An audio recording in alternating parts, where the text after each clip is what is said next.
Hey everyone, Derpy here, back with another Battle Pirates video. This is my Fleet Spotlight number 17, my Punisher Mark II build.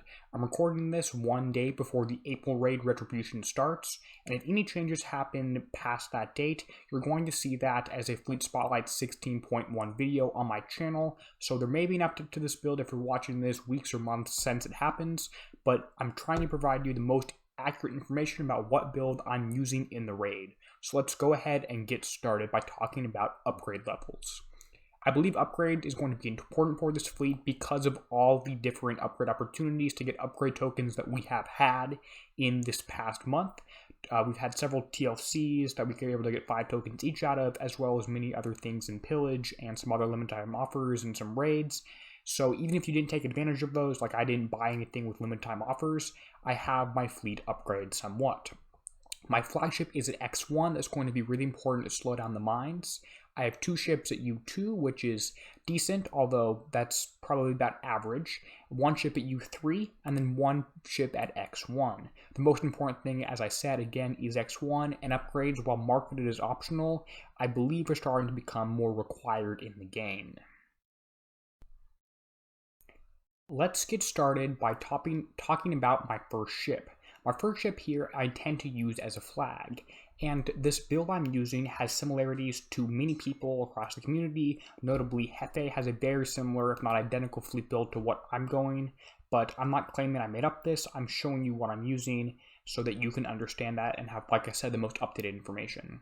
So this build here is designed to be used as a tank, and let me show you that in the shipyard view because it's a little bit clearer.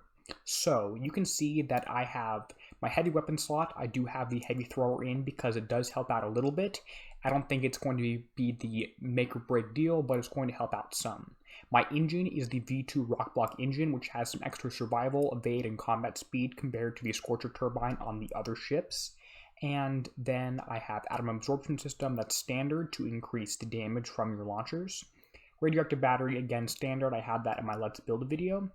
And then insulated charge capacitator adds some reload supercharge, which is needed, and high pressure piping adds a whole bunch of damage, which is very needed. The last special, which is the most important one on here, if not on the fleet, is Agility System 4 to have evade and add evade throughout the entire, because this is going to be my tank, so I need to have evade on that. Weapons, I just have all stacked up, 8 of the 99U launchers, and then my armors, I have 3 radioactive and 3 ballistic armors. If you were going to change something, I might try and have 4 ballistic armors on this ship because last raid we took more ballistic damage, so that might end up being the way to go. Then I do have the ship at X1, which does help with all the other from U1 to U3, as well as have a bunch of other auras that helps against the mines. So this is my tank build for X1. Now let me contrast that with my ship build on my back 4 ships. Again, I'm going to go into the shipyard view so you can see just a little bit better. So this one is a very similar build to my front flagship. Again, instead of the V2 rock block engine, I'm using Scorcher turbine, which increases damage. These back 4 ships are designed to deal more damage. It also does have a lower combat speed, which is contrasted with the last special I'm going to talk about. The second one, again, I still have atom absorption system. This is very useful for dealing more damage. It's one of the specials you really need. Radioactive battery, nothing changes, increases your defense and also your attack. If there was a limited battery, I'd use that instead, but currently there is not. Then I have insulated charge capacitor, which increases reload and supercharge, again, very useful. And insulated high pressure piping to increase a bunch of damage. Finally, I have roaring barrel system, which is one change I made. Previously, I had agility 4 on my back 4 ships, but I've gone for this, like many other players in the community, to increase and deal more damage, which is very useful and very needed in some of these targets. The other option other than this one is agility 4 if you want to drive more stacked, but I want to take the least amount of damage possible, so I'm going to drive one stacked. The weapons are all the same, again, the 99U launchers. The other option is the unlimited blueprint 99F launcher, but these ones are better, about 10% better or so by my calculations, and your build doesn't need to change if you go for a different launcher, but just realize it's less effective and roaring barrel system is less effective if you have the 99F launchers. Although do not spend time refitting away from everything, the specials are much more important than the weapons are. Lastly, with armors, you might be wondering why I only have 4 armors here. Simply because, well, I ran out of time and I didn't redeem enough of them.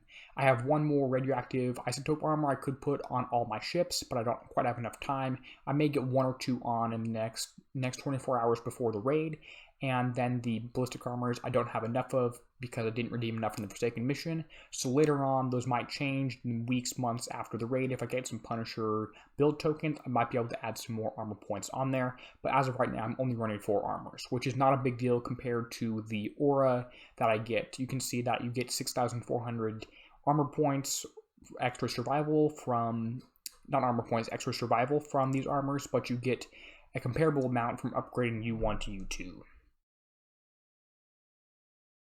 I'm now going to talk about what crews I'm going to be using for this fleet. So if I go to my crews menu here, you can see that one of the options, or the higher level options, are a lot of the Demolition Squad crews or the Grease Monkey crews, which are both very helpful, although I'm not going to recommend legendary crews.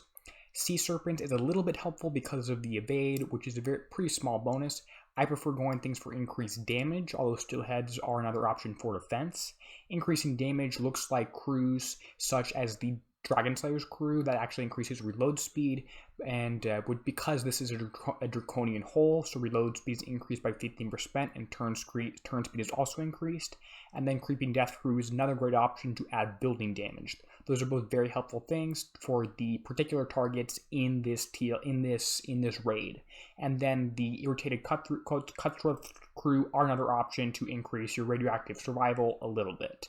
And my understanding is that this crew still works even though it says defense and not survival.